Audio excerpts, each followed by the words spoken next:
Hi, 5th grade. I'm here to read chapter 34 and 35 of When the Sea Turned to Silver. Pinmi and Yashen stared at each other, their horrified faces mirroring. The emperor would be immortal? Pinmi felt as if a snake had laid an egg in her stomach. How? The emperor said, the excitement palpable in his voice. When? Ask it when.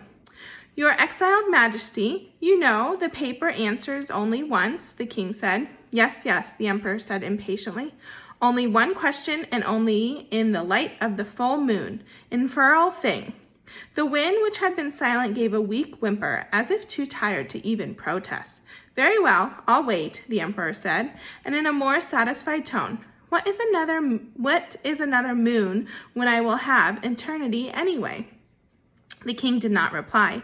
Pinmi twisted again to see him gazing bleakly at the shadows on the icy lake, looking, she thought, as if he were seeing his own life endlessly serving the emperor.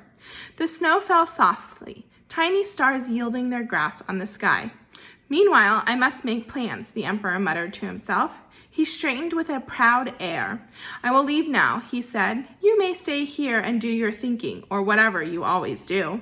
And with that, his heavy footsteps boomed as he exited the pavilion.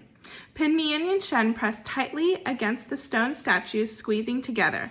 As he passed, a gust of icy air flew out and clawed at them, but he walked by muttering without pause.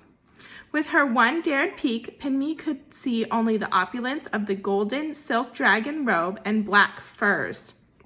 They waited in silence, the emperor's figure getting smaller and smaller as he walked away, the snow slowly veiling from the view. When he finally disappeared, they waited for the king to depart as well. But the king did not move. He just stood at the pavilion, perhaps watching the emperor as well. Finally, just when it looked as if Yashen was about to fall asleep from being so still, the king stirred.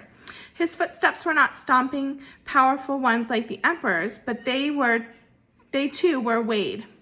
They heard his steps come toward the sculpture, but instead of passing by,